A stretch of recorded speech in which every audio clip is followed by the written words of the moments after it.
بسم الله والصلاة والسلام على سيدنا ونبينا محمد. runtii caawa farxad weyn bay noo tahay xilligan dambe inaan kubad qurux badan daawanay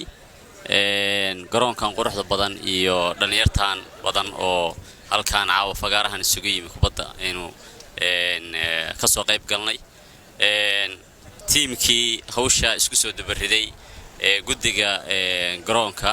ay ugu horeeyaan shirkadda Somtel oo iyadana door muhiim leh ka qaadatay iyo maamulka sportska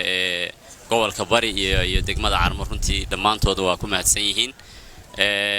anigu ka soo qayb galkayga caawa runtii farxad khaas ah ay leedahay maadaama tiimkii aan anagu taageerinay oo magacayaga ku hadlay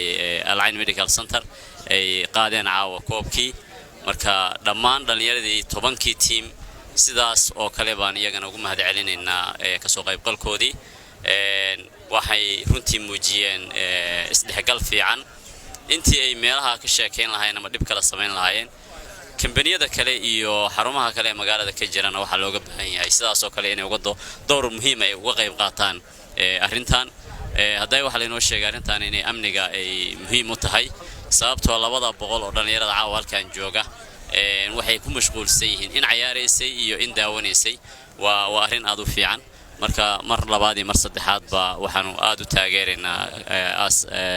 Al-Ain Medical Center waxaanu si fiican u taageeraynaa koob kasta oo la qabanayo iyo arrin kasta oo sportiga khusaysan inaan ka qayb qaadano waan uga mahad celinaynaa koobkan